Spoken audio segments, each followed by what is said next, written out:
की सध्याच्या परिस्थितीत कांद्याच्या भावामध्ये मोठी घसरण झाल्याने शेतकरी आर्थिक अडचणीत आहेत. विचारतो, कांद्यावरील निर्यात बंदी पूर्णपणे हटवली जाईल का व तसा प्रयत्न करणार का? पहिला प्रश्न. कांदा जीवनावश्यक यादीतून काढणार का? 25.6% म्हणजे डेट जीडीपी रेशिओ मध्ये आपण जर विचार केला तर कर्ज हे आपल्या सकल उत्पन्नाशी तुलना केल्यानंतर आज या सगळ्या राज्यांमध्ये सगळ्यात चांगली वित्तीय स्थिती आपली आहे आणि मोठ्या राज्यांमध्ये तर निश्चितपणे हे 36% पोहोचले आहेत आणि आपण आजही 18% आहोत. आपली कर्ज घेण्याची क्षमता ही अजून भरपूर आहे. कर्ज वाढत आहे याची चिंता करण्यापेक्षा कर्ज कुठे खर्च होत आहे याची चिंता करणं हे अत्यंत गरजेचं आहे. आणि तेही मी पुढे सांगणार आहे की आपण काय नेमकं केलंय. आता परिवर्तन कसं कसं होत गेलंय तेही मी आपल्या समोर मांडतो. आता केंद्रीय करातनं मिळणारा हिस्सा हा केंद्रीय करातनं आपल्याला 2013-14 साली किती पैसे मिळायचे? 16,588 कोटी. ते 16,588 कोटीवरनं 25-26 मध्ये किती झाले? 87,903 कोटी. म्हणजे 5 पटीपेक्षा जास्त. 10 वर्षात 5 पटीपेक्षा जास्त. आणि मला आनंद वाटतो की 16व्या वित्त आयोगाची जेव्हा 8 मेला बैठक झाली होती त्यावेळी आपण व्हर्टिकल डिव्होल्युशन मध्ये बदल करण्याची मागणी केली होती.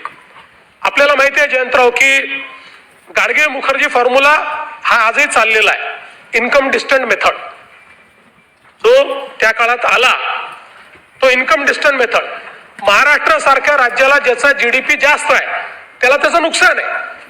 पण आता देशाचा विचार करता सगळ्या सरकारांनी इन्कम डिस्टन्स मेथडच त्या ठिकाणी कायम ठेवला. फक्त त्याच्यावर जीडीपीला देणारे मार्क्स हे थोडे थोडे कमी होत गेले. त्याचा आपल्याला फायदा मिळाला. आता आपण यामध्ये कामगिरी आणि कार्यक्षमता हॉरिझॉन्टल डिव्होल्युशन अशी मागणी केली होती. ती आपली मागणी केंद्र सरकारने स्वीकारली आणि त्यामुळे 90,000 कोटी रुपयाचा फायदा आता आपल्याला या माध्यमातून होणार आहे.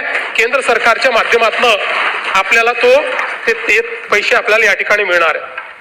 आता केंद्र सरकारकडनं जे सहाय्यक अनुदाने मिळतात त्याचाही विचार केला तर 13-14 साली ही सहाय्यक अनुदाने 13,241 कोटी मिळायची.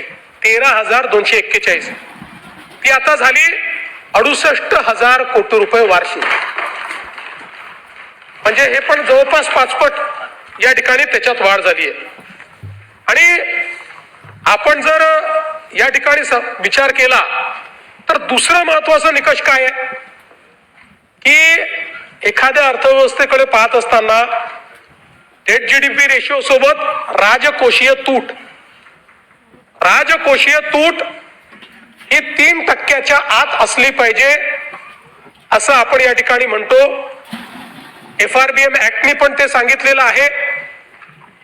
आपण जेवढी मोठी राज्य आहेत त्या सगळ्या राज्यांचं बघा. म्हणजे अगदी काल कोणी तेलंगणाचा या ठिकाणी उल्लेख केला की तेलंगणाचं पर कॅपिटा आपल्यापेक्षा जास्त आहेच कारण हैदराबाद त्यांना मिळालाय. पण त्यांचाही जो राजकोषीय तूट आहे ते 3.5% आहे. 3% आत नाही आहे. महाराष्ट्राने लाडकी बहीण योजना चालवली, शेतकऱ्यांना मोफत वीज दिली. हे सगळं करूनही राजकोषीय तूट आपली 2.78% आहे. 3% आत आहे. आणि दुसरं महसुली तूट म्हणजे आपण जर महसुली तुटीचा विचार केला तर तीही 1% कमी असली पाहिजे असल्या आपल्या FRBM ने सांगितलेलं आहे. आपली महसुली तूट 1% आत ठेवण्यात आपल्याला जे यश आलेलं आहे ते याही वर्षी आलेलं आहे. आणि आपण विचार केला तर अगदी 19-20 चा काळ आपण बघितला तेव्हाही आपण 41,000 कोटीची महसुली तूट होती. ती आता 40,000 कोटीवर आपण आणली आहे. एकूण अर्थव्यवस्था वाढवून देखील, त्यामुळे त्याही बाबतीत मला असं वाटतं की जो फिस्कल प्रुडन्स आहे तो आपण त्या ठिकाणी निश्चितपणे करू शकलो. आणि मग महसुली जमा, राज्यामध्ये जी महसुली जमा आहे ती 13-14 साली आपली महसुली जमा किती असायची? ती असायची 1,55,000 कोटी रुपये. मी राऊंड फिगर करतोय, ते बाकी शिल्लक सोडून देतो. 1,55,000 कोटी रुपयावरनं ती 6,16,000 कोटी रुपयांवर 10 वर्षामध्ये पोहोचली. आणि कर्जाचं प्रमाण देखील हे आपण जर म्हटलं साधारणपणे त्यात काही फार फरक नाहीये. 13-14 साली हे प्रमाण 16.90% म्हणजे 17% होतं, ते 18.5%वर गेलंय. त्यामुळे आपण जर, आणि हे जाण्याचं मेन कारण आहे 2 कोविडचे वर्ष आहेत की ज्या 2 कोविडच्या वर्षांमध्ये आपल्याला अतिरिक्त कर्ज घेण्याची परमिशन मिळाली आणि ते अतिरिक्त कर्ज आपण घेतलं, पण काही हरकत नाही. त्यासोबत आता भांडवली खर्च, कारण आपल्यापैकी प्रत्येकाला माहिती आहे की तुम्ही कर्ज तर एवढं घेताय, भांडवली खर्चात काही वाढ झाली आहे की नाही? भांडवली खर्च केला तरच राज्य त्या ठिकाणी खऱ्या अर्थानं टिकणार आहे.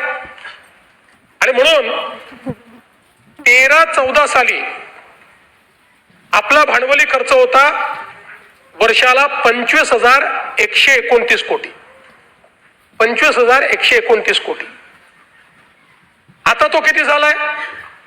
आता तो झाला आहे पॅरास्टेटल सहित 2 लाख कोटी. आणि अगदी प्युअरली पॅरास्टेटलचं आपण का पकडतो की ज्यांना आपण कर्जाची हमी दिली आहे आणि त्यांचं कर्ज करता आपण अकाउंट फॉर करतो आणि त्याचे पैसे देखील आपण आरबीआयला भरतो, त्यामुळे आपल्या कर्जात ते दिसतात. त्यांच्या सहित तो 2 लाख कोटी आहे. आणि त्यांना काढूनही टाकलं म्हणजे उदाहरणादाखल MSRDC किंवा अजून असे आपले जे पॅरास्टेटल्स आहेत ते काढून टाकले तरीही आपला खर्च 1,17,376 कोटी रुपये, म्हणजे 25,000 कोटीवरनं आम्ही 2 लाख कोटीवर पोहोचलोय 10 वर्षांमध्ये कॅपिटल एक्सपेंडिचर मध्ये. आणि म्हणून मला असं वाटतं की ज्या तुलनेनं कर्ज वाढल्या त्याच्या कितीतरी पट तुलनेनं आपण भांडवली गुंतवणूक या ठिकाणी वाढवलेली आहे. प्रभूसाहेब आमचे म्हणाले राज्यावर कर्ज अधिक आहे, तर मी म्हटलं आपण सोप्या शब्दात सांगावं. प्रभूसाहेब, मी तुमचं निवडणुकीचं ऍफिडेव्हिट बघितलं. तुमच्या निवडणुकीच्या ऍफिडेव्हिट मध्ये तुमची संपत्ती 14 कोटी आहे आणि तुमच्यावर दायित्व म्हणजे कर्जच म्हणू त्याला हे 3,54,00,000 आहे. आता हे दायित्वाचा विचार केला तर तुमच्यावर दायित्व किती आहे? 25.28% आणि महाराष्ट्रावर 18%. आता या दायित्वाने मला सांगा तुम्ही कर्जबाजारी होणार का? तुम्हाला नादारी घोषित करावी लागणार का? नाहीच, शक्यच नाहीये.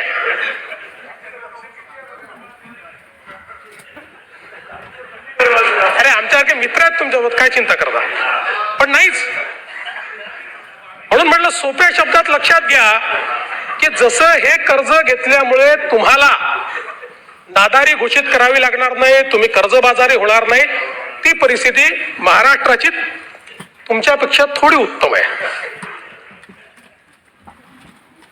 आता आमचे जयंतराव तर थेट मणकर्णिका घाटावर पोहोचले. मला आनंद वाटला जयंतराव मंदिराचं, पुण्यश्लोक अहिल्यादेवींचं तुम्ही या ठिकाणी उल्लेख केला, चांगला उल्लेख केला. मला अतिशय आनंद आहे, कारण शेवटी आपण धार्मिक लोक आहोत आणि अहिल्या माता तर अशा आहेत की ज्यांनी संपूर्ण देशामध्ये ज्यावेळेस परकीय आक्रमकांनी धार्मिक स्थळ उद्ध्वस्त केली होती ती सगळी स्थळ तयार करण्याचं काम हे अहिल्या मातांनी केलं. अर्थात तुमच्याही सरकारला अहिल्या देवींचा सन्मान करण्याची संधी होती, पण 66 वर्षात तुम्ही अहमदनगरचं नाव अहिल्यानगर नाही केलं. आणि आता ठीक आहे, तुम्ही थेट उत्तर प्रदेशात गेलात, मणकर्णिका घाट तोडलं आणि काय काय केलं, काही खरं नाही. मणकर्णिका घाटाचं संवर्धनाचं काम चाललेलं आहे. हा ASI प्रोटेक्टेड आहे, त्यामुळे याची प्रत्येक गोष्टीची परवानगी ASI कडनं घ्यावी लागते. जसं आपण रायगडाचं संवर्धन करतो तसंच मणकर्णिका घाटाचं संवर्धन होत आहे.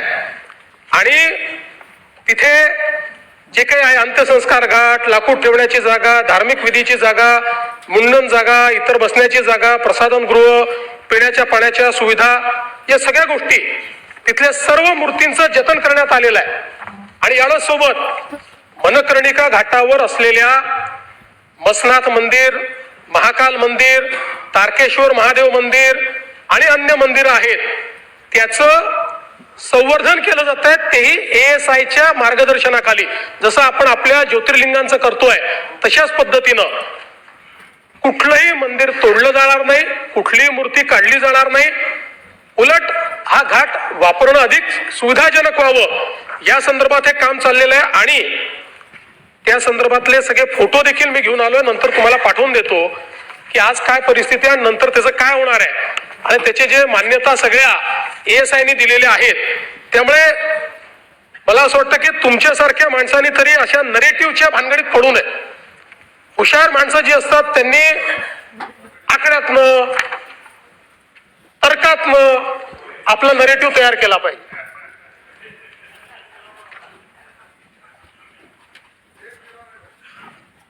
आता जयंतरावने बावनकुळे साहेबांवरच आक्षेप घेतला. तुम्ही त्यांना घेऊन गेले नाही म्हणून त्यांनी आक्षेप घेतला. कोराडीच्या मंदिरात त्यांनी सांगितलं, एवढंच एक कारण आहे. पण हे खरं नाहीये जयंतराव. आपण या ठिकाणी सगळ्यांकरता पैसे ठेवलेले आहेत. काही आराखडे आधी आले आहेत, काही नंतर आले आहेत, काही चालू स्कीम आहे. भीमाशंकरचा आराखडा आहे, घृष्णेश्वरचा आराखडा आहे, औंढ्यानाथनाथचा आराखडा आहे, त्र्यंबकेश्वरचा आणि परळी बैजनाथचा आता नवीन आराखडा 300 कोटी रुपयाचा. त्या ठिकाणी आता आपल्या शिखर समितीत आलेला आहे. जुना चालू आहे, त्याला पैसे दिले आहेत, पण त्यानंतर असं लक्षात आलं की याला रिवाईज केलं पाहिजे. विशेषतः ज्यावेळेस अजितदादा होते तर अजितदादांनी देखील आम्हाला विनंती केली होती की हा रिवाईज आराखडा घ्या, म्हणून आपण तो रिवाईज करून तो आपल्या याच्यामध्ये आणलेला आहे. त्यामुळे त्यालाही आपण जे काही पैसे आहेत ते देणार आहोत. आपण बघा, देऊ, भंडारा, पंढरपूर, आळंदी, डोंगर, शेगाव, तुकडोजी महाराज, मोजरी, सगळं आता इतकं मी सगळं वाचून दाखवत नाही.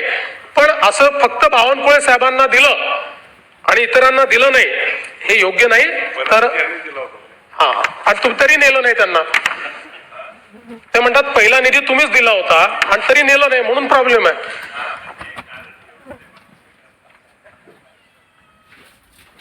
तुम्ही परत काय जयंतराव सिलेक्टिव्ह आकडेवारी दिली.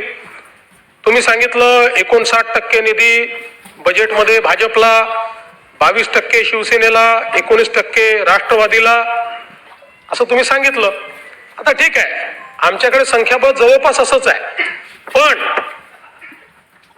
2022 मध्ये काय झालं होतं? 22 मध्ये तुमच्याकडे असलेला सर्वात मोठा पक्ष शिवसेना, त्यांना मिळाले 16%, काँग्रेसला मिळाले 26% आणि तेव्हाच्या राष्ट्रवादीला मिळाले 57%. आम्ही तर 137 आहोत. 137. तुम्ही किती होतात? 54.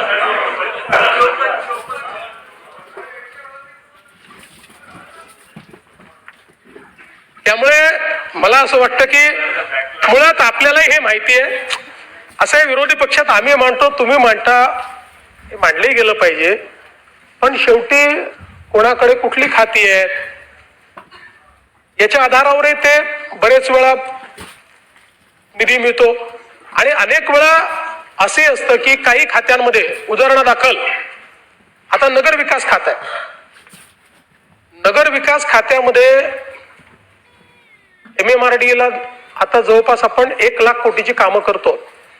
ते थोडे आपल्या बजेटमध्ये दिसतं. सिडकोमध्ये कामं करतो थोडी बजेटमध्ये दिसतं. पण काही हरकत नाही, मी तुम्हाला आठवण करून दिली. हे दिलं ना, असं नाही. आणि म्हणून अनेकांना हा प्रश्न पडतो की हे 1 ट्रिलियन 5 ट्रिलियन तुम्ही बोलता, हे शक्य आहे का? मागे सांगितलं की आपण आता 660 बिलियन वर पोहोचलो. म्हणजे 340 बिलियन अजून आपल्याला पाहिजे. आता मागच्याच वर्षाचा जर आपण विचार केला तर मागच्या एका वर्षामध्ये आपण जवळपास 55 बिलियन ऍड केले आहेत. त्यामुळे आपल्याला 30 पर्यंत करायचं होतं, पण अगदी हाच रेशिओ राहिला तरी देखील आपल्याला 5 ते 6 वर्ष लागतील. कारण आपल्याला जायचं किती आहे? 1000 बिलियन वर जायचं आहे. आणि आपण जर आपल्या EAC जे सांगितलंय त्याचा विचार केला, कारण काय गोलपोस्ट शिफ्ट होतं. $1 ट्रिलियन इकॉनॉमीमध्ये डॉलरची किंमत ही सारखी बदलत असते. स्थिर किमतीचा जर विचार केला आपण, ज्यावेळेस आपण हा प्लॅन रोल आउट केला त्यावेळेच्या स्थिर किमतीचा जर आपण विचार केला तर आपण 2029 मध्येच $1 ट्रिलियन इकॉनॉमी होऊ. पण आपल्याला ऍक्च्युअल आजचा जो रेट आहे याचा विचार केला तर कदाचित 30 मध्ये 31 मध्ये आपण हे पूर्ण करू. एखादं वर्ष मागे पुढे होईल. आणि मग 5 ट्रिलियन आपण 47 पर्यंत असं कसं म्हणता, असं जर कोणी विचारलं तर आपण कोविड नंतरचा जर आपण समजा 22 नंतरचा आपला नॉमिनल ग्रोथ रेट बघितला, नॉमिनल, तर तो 14% 14% आहे. आणि या ग्रोथ रेटवर तुम्ही इयर ऑन इयर जर बिल्टअप करत गेलात, अगदी हाच ग्रोथ रेट राहिला तरी 47 साली तुम्ही $5 ट्रिलियन असाल. त्यामुळे याच्यामध्ये कुठेही आकड्यांची फेकाफेक नाहीये. हा, एखादं वर्ष इकडे तिकडे होऊ शकतं, जसं आता वॉर आला, आता किती दिवस चालतो माहित नाही, त्याचा अर्थव्यवस्थेवर काय परिणाम होतो माहित नाही, अल्निनोचा काय परिणाम होतो, पण असं एखादं वर्ष असतं. त्यामुळे एखाद वर्ष गोलपोस्ट इकडे तिकडे होईल. पण देशातला पहिला $1 ट्रिलियन अर्थव्यवस्था पहिली देशातली महाराष्ट्रच होणार. आणि निश्चितपणे आता त्या गोलपोस्ट कडे आपण पोहोचलो.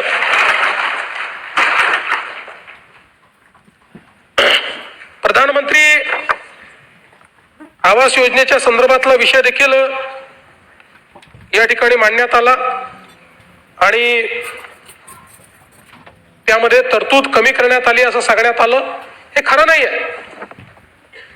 प्रधानमंत्री आवास योजनेमध्ये आपली जी तरतूद आहे ती तरतूद आपण वाढवलेली आहे.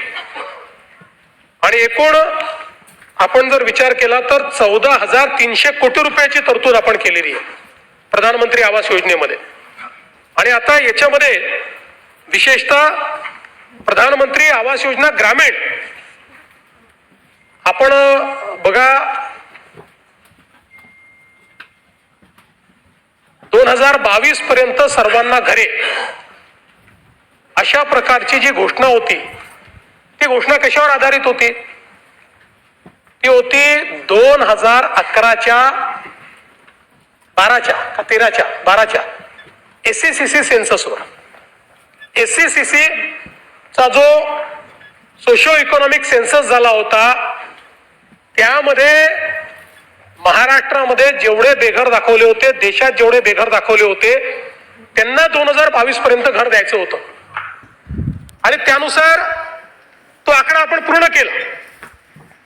पण नंतर असं लक्षात आलं की हा सेन्ससच बोगस होता, हा योग्य झाला नव्हता SCCC चा. आणि म्हणून मला आठवतं की त्या काळामध्ये मी स्वतः महाराष्ट्राचं रिप्रेझेंटेशन देऊन आवाज प्लस पोर्टल उघडायला लावलं आणि पुनश्च सर्वेक्षण करायला लावलं आणि 2018 साली ते सर्वेक्षण पूर्ण झालं आणि त्या सर्वेक्षणामध्ये 30 लाख अजून महाराष्ट्रामध्ये लोक निघाले की ज्यांना घरं नव्हती किंवा ज्यांनी रजिस्टर केलं त्याच्यामध्ये. आणि मग केंद्र सरकारला आपण ही विनंती केली मागच्या वर्षी आणि मला सांगताना आनंद वाटतो, एका वर्षात केंद्र सरकारने महाराष्ट्राला 30 लाख घरं मंजूर केली.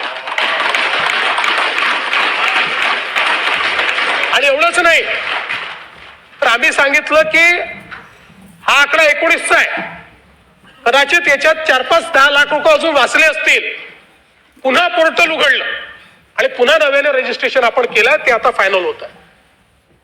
त्यामुळे ग्रामीण भागामध्ये आणि ग्राम विकास विभागाचं मी अभिनंदन करेन, ग्राम विकास विभागाने 1 महिन्यात 30 लाखापैकी 27 लाख लोकांचं रजिस्ट्रेशन करून त्यांचं घरकुल मंजूर करून पहिला हप्ता त्यांच्या खात्यामध्ये दिला. आणि आता जवळपास मला असं वाटतं की त्याच्यामध्ये 25.6 लाख लाभार्थ्यांचा पहिला हप्ता झालाय. त्यांनी पहिल्या हप्त्याचं काम चालू आहे. त्यातले 15 लाख लाभार्थी असे आहेत की जे आता दुसऱ्या हप्त्याला पोहोचले आहेत आणि 4 लाख घरकुलं पूर्ण झाली आहे. रेकॉर्ड स्पीड मध्ये हे काम आपण या ठिकाणी करतो आहोत. आणि विशेषतः आपण दिलेल्या अनुदानातही आता वाढ केलेली आहे आणि ती वाढ करताना ही जी 30 लाख घरं आहेत, पहिल्या दिवसापासनं रूफटॉप सोलरची घरं असणार आहेत, त्यांना विजेचं बिल येणार नाही. यासोबत आपण अतिक्रमितांचे जे काही पट्टे आहेत ते पट्टे त्या ठिकाणी नियमित करायचे, अशा अनेक त्या ठिकाणी योजना घोषित केलेल्या आहेत. जल जीवन मिशन या संदर्भात चर्चाही झाली, अडचणी निश्चितपणे आहेत. पण मला सांगताना आनंद वाटतो की कालच केंद्रीय मंत्रिमंडळाने सगळ्या शंका कुशंका दूर करत या ठिकाणी 8.69 लाख कोटी रुपये हे जल जीवन मिशनला नव्याने अलॉट केले आहे. आज महाराष्ट्रात 81% लोकांना नळाने पाणी पुरवठा करण्याच्या योजना या आपण त्या ठिकाणी तयार केलेल्या आहेत. आपण जर विचार केला तर राज्यात जल जीवन मिशन अंतर्गत 51,560 योजना राबविण्यात येत असून त्यापैकी 26,499 योजना पूर्ण झाल्या आहेत. उर्वरितच्या योजना आहेत त्यामध्ये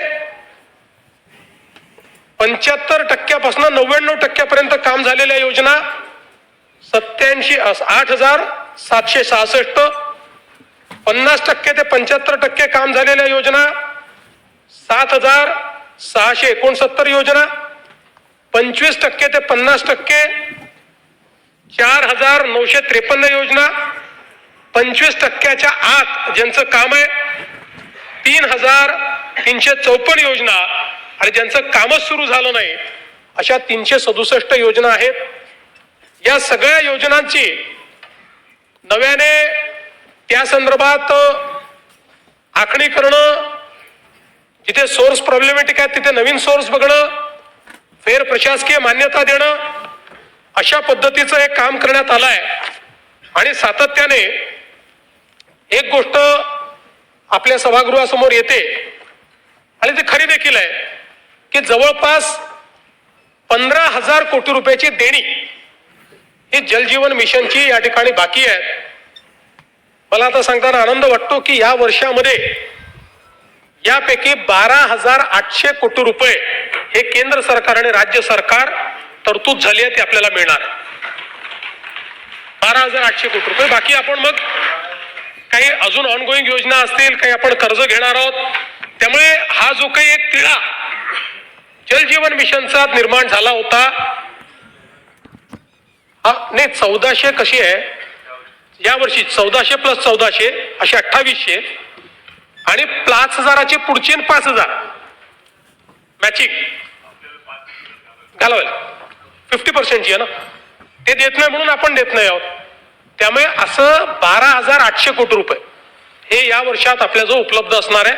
त्यामुळे बऱ्यापैकी जलजीवन मिशनच्या ज्या अडचणी आहेत त्या अडचणी आपण दूर करणार आहोत. एक मुद्दा या ठिकाणी आला की बाबा तुम्ही मुख्यमंत्री बळीराजा शेतपालन रस्ता योजना घोषित केली पण याला निधी नाही दिला. खरं म्हणजे अतिशय उत्तम योजना आहे. 100% यंत्रसामुग्रीचा उपयोग करून आपल्याला हा रस्ता बनवता येणार आहे. याकरता गौण खनिजावर स्वामित्व शुल्क आपण माफ केलेलं आहे आणि मुर्मीकरणाकरता 15 लाख रुपये त्या ठिकाणी आपण प्रति किलोमीटर दिले आहेत. आमदार जे आहेत स्थानिक त्यांच्याच अध्यक्षतेखाली समित्या त्या ठिकाणी निर्माण करतो. आपण प्रत्येक कामाचं जिओ टॅगिंग आणि कोर कटिंग आपण करतो आणि जी काही वेगवेगळी प्रकरणं आहेत ते सांगून आपल्याला वेळ घेत नाही. पण आमचे महसूल मंत्री यांच्या अध्यक्षतेखाली समिती होती. सगळ्यांनी खूप मेहनत करून चांगली योजना तयार केली आहे आणि याकरता 1000 कोटी रुपये आपण राखून ठेवलेले आहेत बजेटमध्ये आणि जेवढे लागत जातील तेवढे पैसे आपण देऊ. कारण शेतपालन रस्ते हा सगळ्या शेतकऱ्यांकरता आणि ग्रामीण भागाकरता एक महत्वाचा विषय आहे आणि आपली जुनी योजना जी कॉन्व्हर्जन्सची आहे ज्याच्यामध्ये नरेगा म्हणजे आता जी रामजी ती चालूच राहणार आहे, ती काही आपण बंद करणार नाही आहोत. पण या योजनेमुळे अत्यंत वेगाने आपल्याला हे काम करता येईल. एक विषय आला की गेल्या वर्षीच्या तुलनेत अर्थसंकल्पात सामाजिक न्यायाला 38% कमी निधी दिला. हे काही खरं नाही आहे. सामाजिक न्यायाला आपण मागील वर्षीपेक्षा जास्त निधी दिलेला आहे आणि आपण जर या ठिकाणी बघितलं तर हेही खरं नाहीये की पैसे खर्च झाले नाही. किंबहुना अजून या ठिकाणी 31 मार्च यायचा आहे पण वितरित निधी जो आहे तो जवळपास 76% आहे आणि त्या 76%च्या 87% एवढे पैसे खर्च झालेले आहेत. आपल्याला माहिती आहे की सगळा हिशोब 31 मार्च पर्यंत येईल त्यावेळेस याची जुळणी होईल. त्यामुळे कुठेही याच्यामध्ये कपात किंवा हे पैसे खर्च झाले नाहीत अशी परिस्थिती असणार नाही. यासोबत आदिवासी विकास विभागाचा जर आपण विचार केला तर त्याही ठिकाणी हीच परिस्थिती आहे. जवळपास 83% निधी आपण वितरित केलेला आहे. खर्च 70% झालेला आहे पण 31 मार्च पर्यंत आपल्याला माहिती आहे की उर्वरित खर्च आपला तो त्या ठिकाणी बुक होतो. त्यामुळे कुठेही आपण या दोन्ही निधीमध्ये कपातही केली नाही. खर्चामध्ये 38% 40% वगैरे नाही, 83% आतापर्यंत हा खर्च आपला पोचलेला आहे आणि या सगळ्या योजना ज्या आहेत त्या योजनाला आवश्यक तो निधी आपण दिलेला आहे. क्रीडा प्रबोधिनीच्या संदर्भातही चांगला मुद्दा जयंतराव आपण उपस्थित केला आणि निश्चितपणे आपण क्रीडा प्रबोधिनीवर मोठ्या प्रमाणात खर्च करतो आहोत आणि आपले साधारणपणे जी काही या ठिकाणी परफॉर्मन्स आहे तो परफॉर्मन्स देखील चांगला आहे. अर्थात आपण जे सांगितलं 23-24चा परफॉर्मन्स हा आपला खूपच चांगला होता. बाकी 22, 23, 24, 25, 25, 26 हे जवळपास सारखे आहेत पण 23-24ला मात्र आपण 122 पदकं मिळवली होती. त्यामुळे निश्चितपणे तसाच परफॉर्मन्स दरवर्षी कसा करता येईल या संदर्भात त्याच्यामध्ये लक्ष घालण्याचं काम आपण करू. जलसंपदा विभागाच्या संदर्भात देखील सांगत असताना मला आपल्या लक्षात आणून द्यायचं आहे की सातत्याने आपण म्हणतो की तुमचं किती सिंचन क्षमता निर्माण झाली तुम्ही सांगत नाही आणि मग त्याचे आकडे नाहीत आणि इतके पैसे खर्च होतात आणि म्हणून आपल्याला माहिती आहे की आपला जो जल आराखडा आहे त्या जल आराखड्यामध्ये महाराष्ट्राची अंतिम सिंचन क्षमता 81 लाख हेक्टर इतकी आपण त्या ठिकाणी अंदाजित केलेली आहे की अंतिम पोटेन्शियल किती जे आपण प्राप्त करू शकतो तर ते 81 लाख हेक्टर आहे. अर्थात आता हे चेंज होणार आहे, कारण हे 81 लाख हेक्टर आपण ज्यावेळेस पकडलं त्यावेळेस आपण नदीजोड प्रकल्प पकडले नव्हते. तर नदीजोड प्रकल्पाशिवाय 81 लाख हेक्टर आपली अंतिम सिंचन क्षमता आहे. त्यापैकी आता जून 2024 अखेरपर्यंत पूर्ण आणि आताचे बांधकामाधीन प्रकल्प याच्या माध्यमातून जी सिंचन क्षमता आपण निर्माण केलेली आहे ती आहे 57 लाख हेक्टर. म्हणजे अंतिम सिंचन क्षमतेच्या 70% 70% आपण सिंचन क्षमता तयार केलेली आहे. आणि अगदी मराठवाड्याचा विचार केला तर मराठवाड्याचं कोणी बोललं म्हणून सांगतो, मराठवाड्याची अंतिम सिंचन क्षमता ही 17 लाख हेक्टर आहे. त्यापैकी 12.68 लाख हेक्टर आपण तयार केली आहे आणि 2.43 लक्ष हेक्टरची कामं चालली आहेत. म्हणजे दोन्ही मिळून 17 लाख हेक्टर पैकी 15 लाख हेक्टरची सिंचन क्षमता आपण अचीव करणार आहोत. त्यामुळे महाराष्ट्रामध्ये मला असं वाटतं की आपण लक्षात घेतलं पाहिजे की मोठ्या प्रमाणात ही सगळी कामं जी आहेत ही कामं चाललेली आहेत, ज्यामध्ये 3123 लघु प्रकल्पांपैकी या ठिकाणी 3000 प्रकल्प पूर्ण झाले आहेत. 69 मोठ्या प्रकल्पांपैकी एक मिनिट काहीतरी चुकतं थांबा, 110 लघु आणि 69 मोठे इतके प्रकल्प आपण पूर्ण केलेले आहेत. बाकी आपले प्रकल्प जे आहेत ते बांधकामाधीन आहे. आणि यासोबत नदीजोड प्रकल्प जे आहेत ते अत्यंत वेगाने पुढे चालले आहेत. विशेषतः मराठवाड्याकरता जो वरदान ठरणार आहे उल्हास खोऱ्याचं पाणी हे मराठवाड्यामध्ये नेण्याच्या संदर्भात आपला जो प्रकल्प होता याचा प्री फिजिबिलिटी रिपोर्ट आता आलेला आहे. आणि मला सांगताना आनंद वाटतो, आपण अपेक्षित केलं होतं 54 TMC पाणी, पण प्री फिजिबिलिटी रिपोर्ट मध्ये 78 TMC पाणी हे उल्हास खोऱ्यातनं आपल्याला मराठवाडा आणि उत्तर महाराष्ट्रात नेता येईल. 87,000 कोटी रुपयाचा प्रकल्प असणार आहे. आता प्री फिजिबिलिटी रिपोर्ट हा आल्यामुळे आणि तो वायबल आल्यामुळे आता याचा DPR बनायला सुरुवात झाली आहे. पुढच्या 4 महिन्यामध्ये याचा DPR बनवून मग त्याला सगळ्या मान्यता आम्ही घेऊ. त्यामुळे मला असं वाटतं की हा जो काही दुष्काळ मुक्तीकडे आपली जी वाटचाल चालली आहे ती अत्यंत चांगल्या पद्धतीने चालली आहे.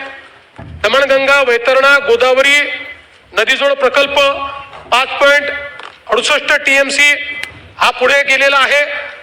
जवळपास 33,000 क्षेत्राला त्याचा लाभ होणार आहे. दमणगंगा, एकदरे, गोदावरी नदीजोड प्रकल्प.